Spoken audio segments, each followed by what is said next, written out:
Good morning. I'm going to show you how to drive a car and what you need to know so you can be successful.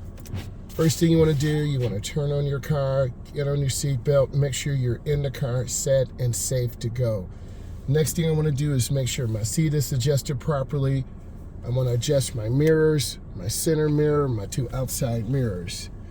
Once I've established that fact and everything is clear and I've walked around the car, then I start the vehicle.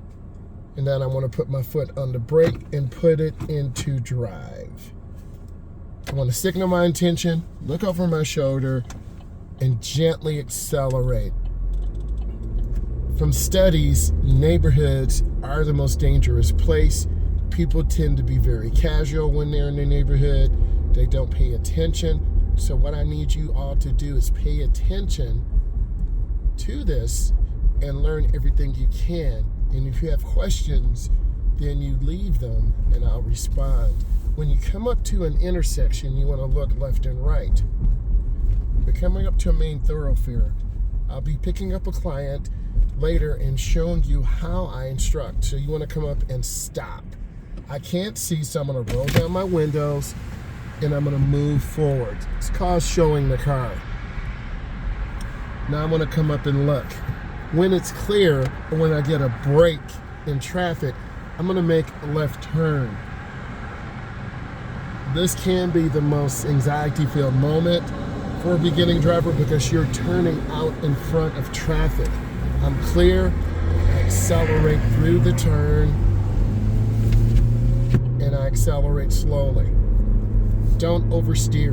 A lot of beginning drivers tend to oversteer, and you're going to end up going into the curb, hitting a car head on. We're in the morning just before rush hour, so we'll be able to demonstrate some things you need to do to be successful.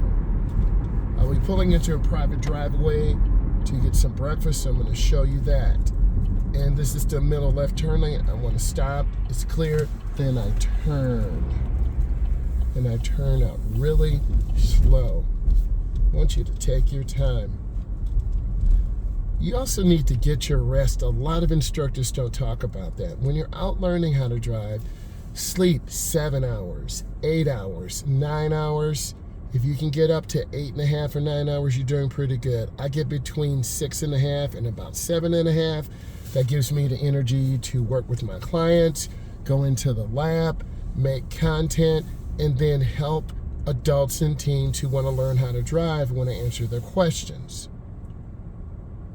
You always want to be patient, you want to have an open mind, and you have to learn to listen because driving can bring on a lot of anxiety, a lot of emotions, and a lot of trauma. So I need you to absorb this, and I need you to learn